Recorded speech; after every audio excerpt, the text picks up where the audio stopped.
Tiger ए मैसूर कहे जाने वाले टीपू सुल्तान की जयंती मनाने के विरोध में कर्नाटक में हर साल विरोध प्रदर्शन होता है। 2015 में विरोध प्रदर्शन में विश्व हिंदू परिषद के एक सदस्य की मौत तक हो गई और कई लोग घायल हुए। अब ऐसा ही एक मामला महाराष्ट्र के मलाड इलाके से देखने को मिला है। महाराष्ट्र के मलाड इलाके के विधायक असलम शेख, जो अगाड़ी गठबंधन सरकार में मंत्री भी हैं, वो मलाड के एक स्टेडियम का नाम टीपू सुल्तान के नाम पर रखना चाहते हैं, लेकिन भारतीय जनता पार्टी, विश्व हिंदू परिषद और बजरंग दल इसका विरोध कर रहे हैं। नेता प्रतिपक्ष भाजपा के पूर्व मुख्यमंत्री देवेंद्र फडणवीस का कहना है कि वो व्यक्ति जो हजारों हिंदुओं की हत्या का कारण है, उसके नाम पर एक स्टेडियम या स्पोर्ट्स कॉम्प्लेक्स का नाम नहीं रखने दिया जा सकता है। ये कहते हुए शायद वो उस इतिहास की ओर इशारा करते हैं जिसमें 1783 में टीपू सुल्तान ने पालघाट के किले पर हमला कर हजारों ब्राह्मणों की हत्या कर दी थी। लेकिन इतिहास तो और भी है जो बताता है कि टीपू सुल्तान के मैसूर में हिंदू बहुसंख्यक थे और टीपू सुल्तान ने मैसूर, श्रीरंगपट्टनम और कई अन्य जगहों पर हिंदू मंदिर बनवाए। इतिहास तो ये भी है जो बताता है कि टीपू सुल्तान एक राम नाम की अंगूठी पहना करते थे, जो क्रिस्टीज नाम के नीलाम घर में 2014 के साल में नीलाम हुई थी। इतिहास तो ये भी है कि टीपू सुल्तान अंग्रेजों से लोहा लेते हुए, अंग्रेजों से लड़ते हुए जंग के मैदान में भारत के लिए शहीद हो गए थे। तो क्या टीपू सुल्तान हिंदू विरोधी थे, हिंदू हितैषी थे, मुस्लिम कट्टरपंथी थे या एक देशभक्त थे? कौन थे टीपू सुल्तान? 20 नवंबर 1750 में मैसूर के शासक हैदर अली खान के घर एक बच्चे का जन्म हुआ। इस बच्चे का नाम उन्होंने रखा सुल्तान फतेह अली खान शाह।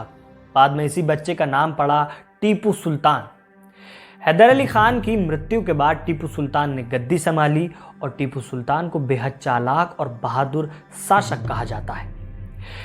2014 की गणतंत्र दिवस की परेड में टीपू सुल्तान को एक साहसी योद्धा के तौर पर दिखाया गया था। ऐसा इसलिए क्योंकि टीपू सुल्तान ने 18वीं सदी में दक्षिण भारत में अंग्रेजों से लोहा लिया था। कई बार अंग्रेजों को घुटनों के बल ला दिया था। अंग्रेज और टीपू सुल्तान में कई बार लड़ाई हुई, कई बार मेल मिलाप की भी कोशिश हुई। बाद में अंग्रेजों ने टीपू सुल्तान से मंगलोर की संधि की, लेकिन जब अंग्रेज अपने वादे से मुकर गए तो टीपू सुल्तान और अंग्रेजों के बीच युद्ध हुआ। इस युद्ध में टीपू सुल्तान के बड़े सेना अधिकारी मीर सादिक अंग्रेजों से जा मिले, जिसके बाद टीपू सुल्तान को अंग्रेजों द्वारा शिकस्त का सामना करना पड़ा और जंग के मैदान में लड़ते हुए शहीद हो गए।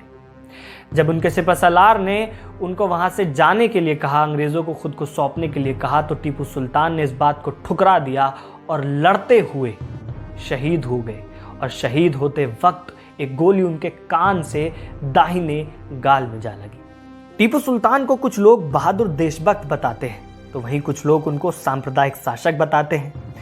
मैसूर में हिंदू बहुमत में थे, इसलिए टीपू सुल्तान ने श्रीरंगपट्टनम, मैसूर समेत राज्य के कई स्थानों पर कई मंदिर बनवाए।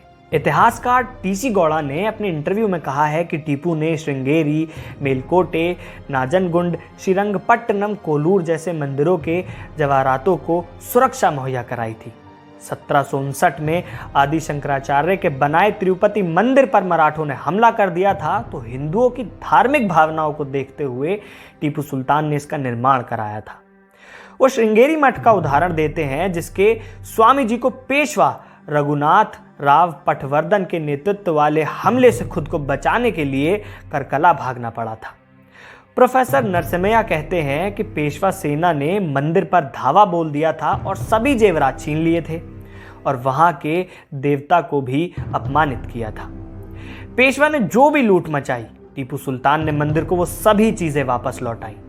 उन्होंने अपनी प्रजा को आशीर्वाद देने का अनुरोध करते हुए मुख्य पुजारी को पत्र भी लिखे थे। उन्होंने कई अन्य मंदिरों में भी ऐसे ही कार्य किया। उन्होंने नंजुदेश्वर मंदिर में भी ऐसा कार्य किया, जिसे वे हकीम नंजुदा बुलाते थे, नंजुदेश्वर मंदिर को, क्योंकि उनकी आंखों की, टीपू सुल्तान की आंखों की समस्या इसी मंदिर में ठीक हुई थी।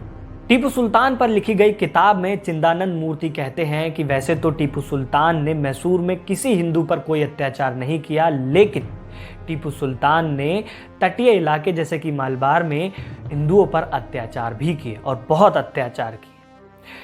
टीपू सुल्तान ने पालघाट के किले पर हमला कर हजारों ब्राह्मणों को मौत के घाट उतार दिया और इसी के बाद हिंदुओं के मन में टीपू सुल्तान को लेकर एक भय की भावना बन गई थी।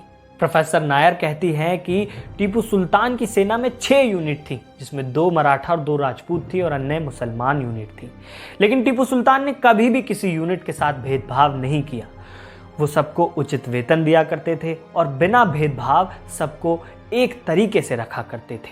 प्रोफेसर नरसिम्हा कहते हैं कि टीपू सुल्तान से नफरत करने वाले उनको नफरती बताते हैं, उनको हिंदू विरोधी बताते हैं, लेकिन वो ये नहीं बताते कि टीपू सुल्तान का सबसे बड़ा दुश्मन एक हिंदू नहीं, एक मुसलमान था, हैदराबाद का निज़ाम था, जिसने अंग्रेज और मराठा दोनों से हाथ मिलाए थे ताकि वो टीपू सुल्तान को शिकस्त दे सके।